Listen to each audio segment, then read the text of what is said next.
Yeah, obviously huge win. Just really happy for obviously my players, my staff, and really all of Clemson Nation. This was, a big-time game by our guys. We got off to a great start. Arizona obviously punched back a couple times, but these guys have hung in there and finished a game against a really good team that has had a really good season. So we have a lot of respect for them. But today was our day. We made enough plays to win, and I'm just super happy that these guys are going to get a chance to continue to play, and we get to spend more time together. All right, we have two mic holders in the room here. If you just raise your hand here, we'll go in the front row here first. Dennis Freeman, News for Us Online. Coach, what did you tell your players when Arizona was making that run in the second half? Yeah, we talked about at halftime. Guys, they're going to make another run or two, and we've used the phrase, we're built for this, we can handle this. Like, we have confidence in our team. We've won some big-time road games this year. We've played a very challenging schedule. Again, my point that the ACC is much better than everybody, maybe assumes, is bearing fruit again. And I just think the league prepares us for these kinds of games. And I've got an older team. These guys have seen a lot, done a lot, and experienced success. And so, just really happy that they were able to withstand it. And we executed some things really well down the stretch. If we could just begin with questions for the student athletes first here. We'll go right over here, and then. Jordan Mendoza, USA Today Sports. Chase, that three-point play was pivotal in securing that win. When you saw that basket go in and you got the foul call, was it at that moment where you felt like we're really going to win this, or was there a moment, other parts in the game where you were just like, we're going to have this win?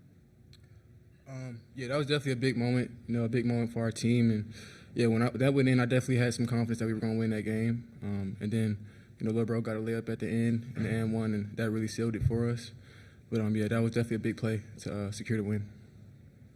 We'll go next back. Hey, Chase. Greg Mraz, Pac-12 Network. You had one 20-point game prior to the start of the NCAA tournament. You've scored 21, 20, and 18.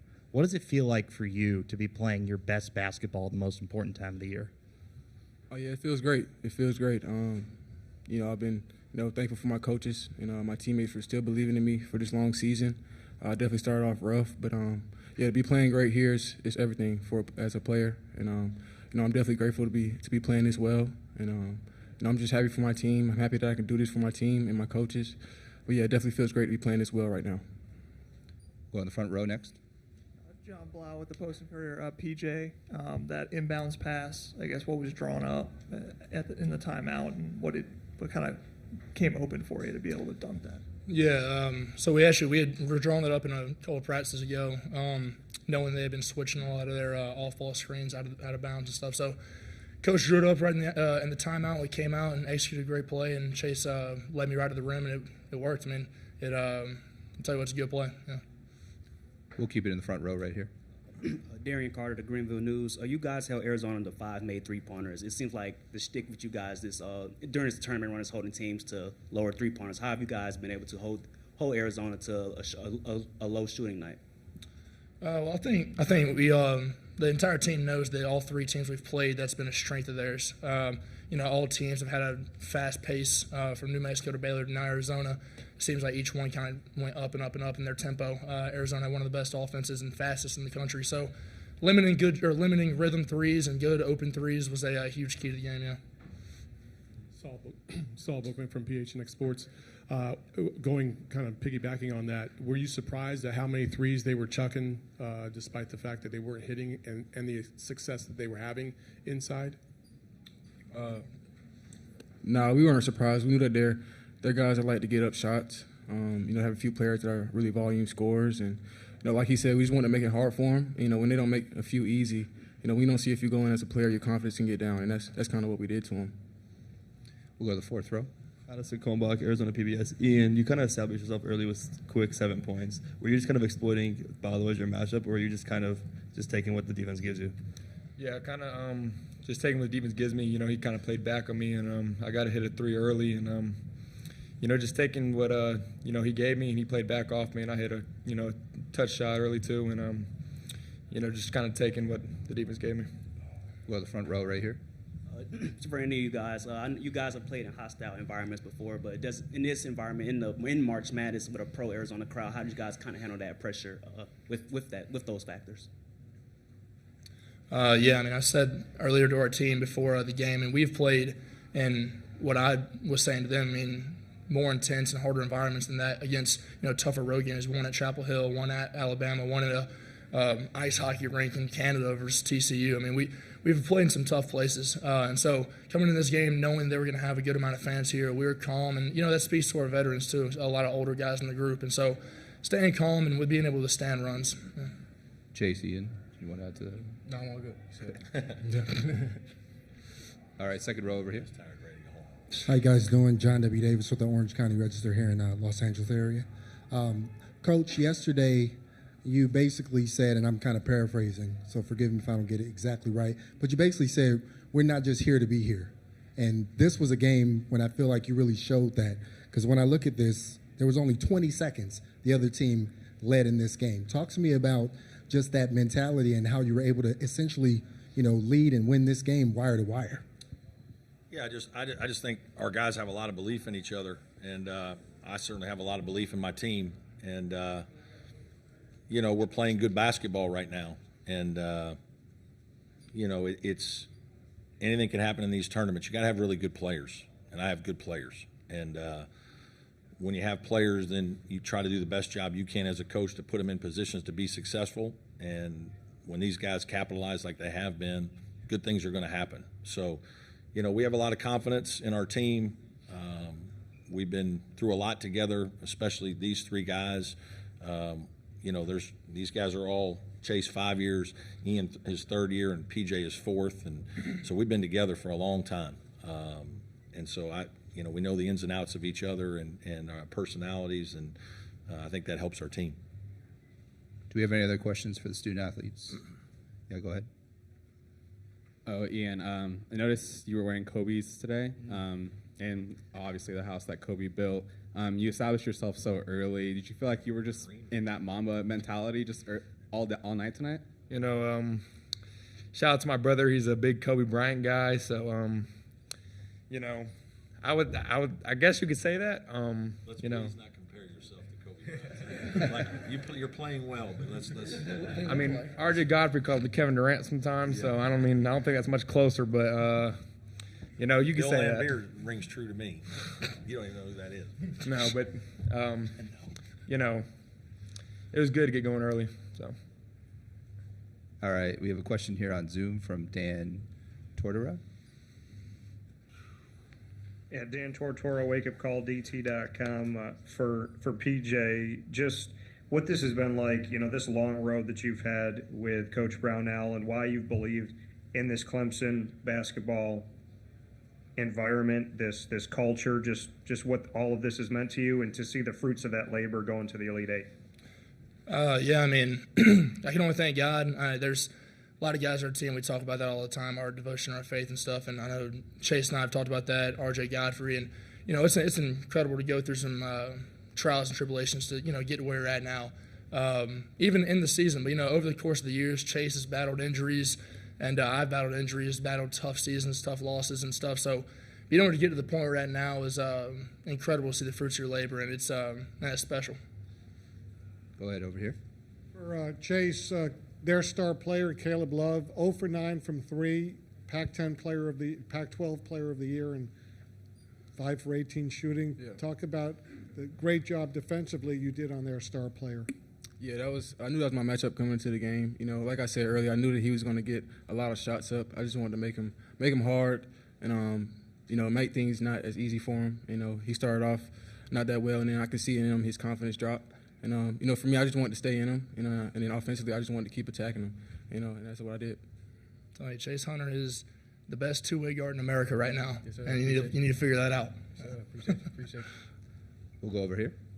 Ian, did you call bank? And then how big was that shot for you guys, momentum-wise? I thought I was going to hit the back of the rim, so I'm that's March for you. I mean, shots like that are going to go in, and I did not call bank, so either way it counts. So I'll take it. Any other questions for the student athletes? All right, guys. Thank you very much. Thank you. Thank you. All right, we'll go ahead and open up for questions for Coach Brownell. Start in the front here.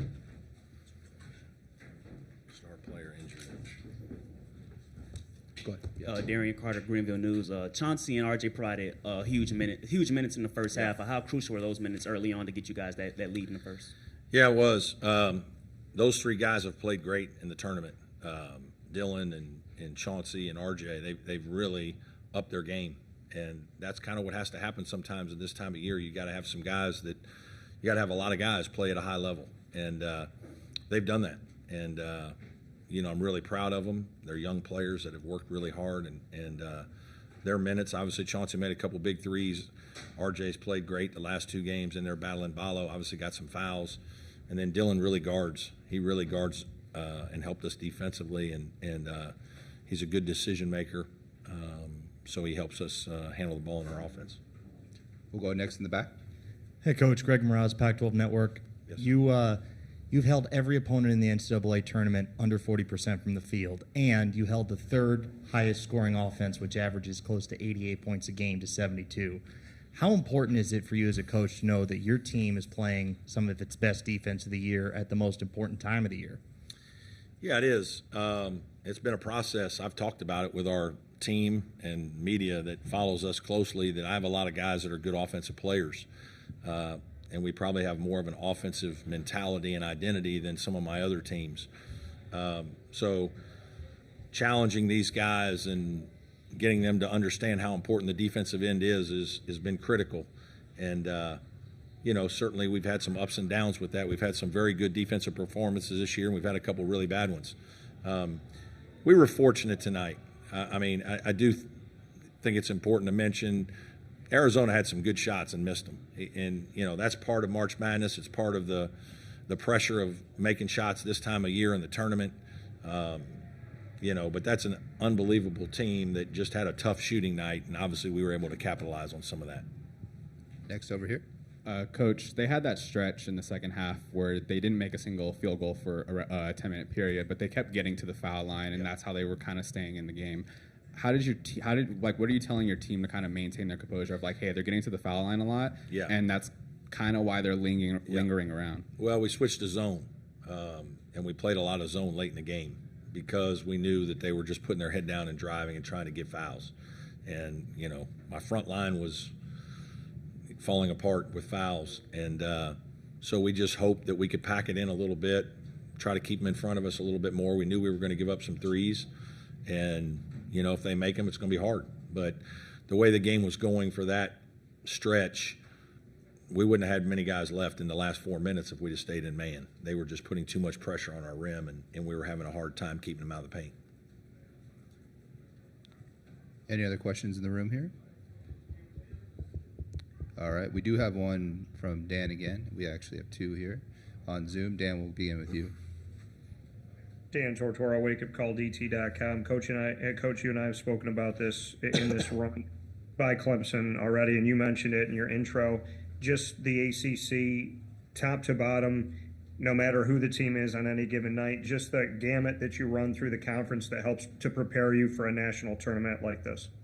Yeah, I just, I've said this. I've been in the league 14 years, so I've seen a lot, and I'm, coached against a bunch of Hall of Fame coaches and coached in the league when we had 3 number 1 seeds, and I just knew that this year's league was much better than it was getting credit for. And we easily had 7 or 8 teams that were NCAA tournament worthy in terms of talent. And, a couple teams had some injuries early. We had a lot of young teams in our league that, November and December were figuring themselves out. But by the time they got to the conference, they were, beating some of the better teams in our league, us included. And so, yes, I just felt like our league was really good. And I knew that the battles of those 2 months was going to help us. We started playing better in February again after a bad January. And I do think what we've gone through from, from the beginning of the season to now has hardened our team a little bit and certainly prepared us for this time of year. And for our final question, we'll stay on Zoom. Chapel Fowler. Hey, Brad, Chapel Fowler with the State. What was your evaluation of the officiating tonight? Was that a point of frustration for you guys at any point in the second half? No, it was fantastic. We obviously won the game. So, no, the officiating was fine. It is what it is. I mean, these are hard games to call. There's so much physicality, and the players are so athletic, and it's just it's hard to manage it all. It really is. And, it had no bearing on anything tonight. It was both teams got into the bonus, and both teams got players in foul trouble. And at the end of the day, it's about players making more plays than another team. All right, that'll Okay? wrap up. Thanks Coach. everybody.